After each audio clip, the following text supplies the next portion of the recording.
Hi everyone, and welcome back to my channel. Today I'm going to be discussing something of utmost importance in the ballet world, and that is ballet teachers. Now, I'm going to start with a bold statement. Just because somebody was a great dancer and a great performer does not necessarily make them a great teacher. In fact, some of the best dancers and best performers that I've seen really struggled when it came to teaching in the ballet studio. And that is okay, because teaching isn't necessarily the next logical step that you take after you finished your dancing career. Teaching is its own skill set. It's its own craft, and it takes just as much dedication and passion as dancing does.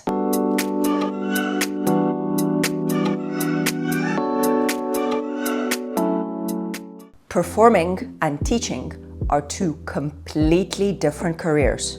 As a performer and as a dancer, your focus mainly is going to be on yourself, on how you can bring the music to life, how you can bring the choreography to life, how you can make the audience feel something, and how you can push your technique and artistry to the maximum. But as a teacher, your focus completely shifts. Teaching isn't about what you can do. Teaching is about taking what you know, breaking it down into smaller, digestible pieces, and being able to communicate it to other students so that they can understand it and apply it to themselves. And that's exactly where the challenge comes in. Just because you can do something doesn't necessarily mean that you can teach other people to do the same thing. What happens when a dancer who isn't suited to be teaching steps into that role? Well, the first thing that could happen is that they end up teaching by imitation only.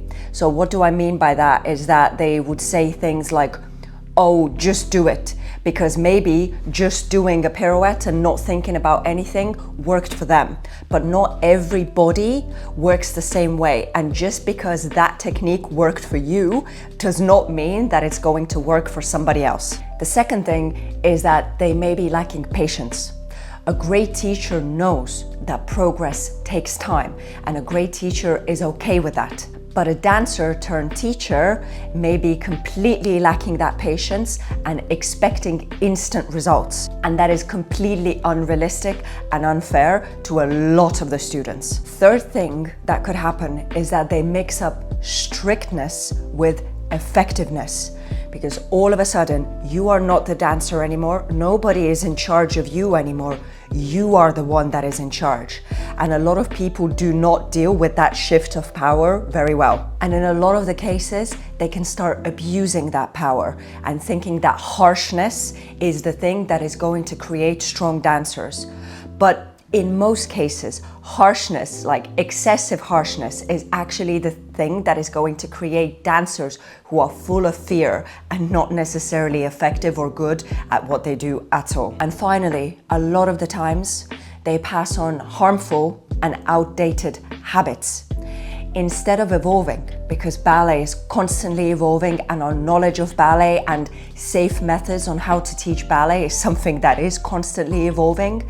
They teach exactly the same way that they were taught, even if those methods do not serve the next generation of dancers. And these pitfalls don't just make learning unpleasant. They can actually seriously discourage students, in some cases completely strip away a student's love and passion for ballet, or in worst cases, they can actually cause serious injuries and psychological damage. As I mentioned before, during my career, I've worked together with a lot of teachers, probably hundreds of teachers, and some of them were truly exceptional dancers. Some of them went to study teaching after they finished their dancing career, but they were simply incapable of controlling a studio or controlling a classroom. And because they were incapable of doing so with their words and with encouragement and with clear instructions, they then saw that the students obviously weren't progressing in the way that they expected them to progress. And they then turned to the harmful and harsh teaching methods because it was the only way in their eyes that they could start controlling the room. I've also personally had very unpleasant experiences with teachers who were so stuck in their ways and so stuck in like one specific school or one specific method, and anything that you as a dancer, even while being in a company, because mind you, this happened when I was already at the company, so I was an adult and I was free to explore and pick up things from the other schools, but that teacher would be so stuck in her ways that she would see that as a negative thing, and they would see it as a betrayal to the school and the methodology that they were taught in. So what makes a good ballet teacher? Well, number one is definitely clarity. You need to have the ability to break down complex steps and nuances into simple and clear words and instructions that students can easily follow. And if you know anything about the ballet world, you know how complicated ballet is. So especially with younger students, it is super, super important that a teacher is capable of breaking down everything that the student needs to do in a really clear and concise manner. Number two is observation. A great teacher notices every individual student and understands that you do need to change the way that you talk to a student or that you explain something to a student, because everybody is an individual and everybody has individual needs and everybody learns in a slightly different manner. Number three is empathy. You would need to remember from your own dancing days how difficult this art form is, how likely it is that on a daily basis you face some kind of struggle, and you need to be able to be empathetic towards your students because they're facing the same struggles, maybe even more struggles than you did. You never know. And you need to be empathetic towards them without judgment. Number four is adaptability. It is something that I already kind of said before, but you need to realize that there is a big difference whether you are teaching adult beginners, whether you are teaching adult intermediate students, whether you are teaching children, whether you are teaching professional dancers. And you need to realize that every single group needs to be taught in a slightly different manner. And then inside that group, there may be individuals that require you to explain things in a slightly different manner, because what is going to work and make sense to one dancer doesn't necessarily work or make sense for another dancer. And that is very tricky, and it's one of the hardest parts about teaching ballet. And number five is encouragement balanced with challenge.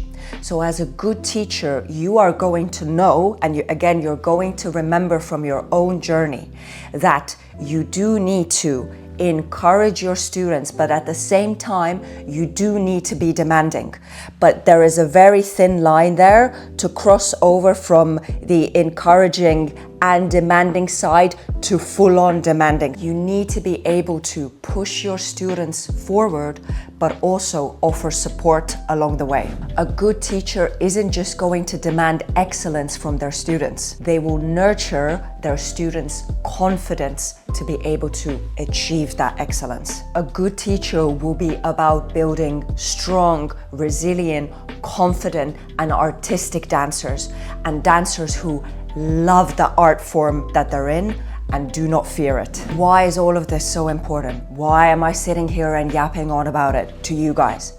All of this is so important because teachers all over the world don't just shape how dancers are going to move, but they shape how dancers feel about ballet itself. And if we want this art form to survive and to thrive and to keep progressing and to keep evolving, then that there is a crucial moment. A good teacher can ignite a passion that is going to burn for a lifetime, but a bad teacher can extinguish that flame even in just a few weeks. That is why it's so important to recognize that performing and dancing excellence and teaching excellence are two completely different things. As a teacher, you are holding someone's self-confidence, self-esteem, and their love for ballet in your hands. And that is a huge responsibility. And I have to say that when I started teaching about a year and a half ago now, I was actually quite scared to begin with. But because I've worked together with so many teachers, and I think deep down perhaps I knew that at some point I was going to be teaching, I really thoroughly watched and observed every single one of them, and I picked up the best parts from every single person, and I also picked up on the things that they were doing wrong. And because I've had those negative experiences with teachers myself, like really bad and damaging experiences, and because not everything in ballet came naturally to me, I would actually quite confidently say that I think I am a better teacher than I was a dancer. And I truly have the thing that is really like a top requirement for being a teacher, and that is the passion for teaching. If you're a dancer watching this and you've experienced a harmful teacher, then please know that most likely what happened wasn't your fault. And it doesn't define your future in ballet, because there are so many wonderful teachers out there who will guide you, who will support you, and who will bring out the best in you. And if you're a teacher, or you're thinking about becoming a teacher, then I want you to remember that the best gift that you can give to a student, it's belief. It's the feeling that they are capable, valuable, and worthy of being in the ballet studio and evolving with you together as a team in that ballet studio.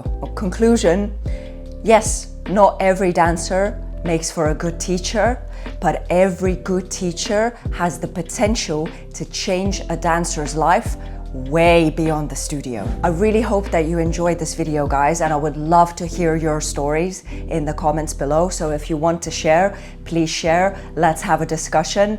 If you like this video, give it a thumbs up, subscribe to my channel, turn on that notification bell so you never miss a new video. Thank you so much for watching, and I'm looking forward to seeing you again very soon.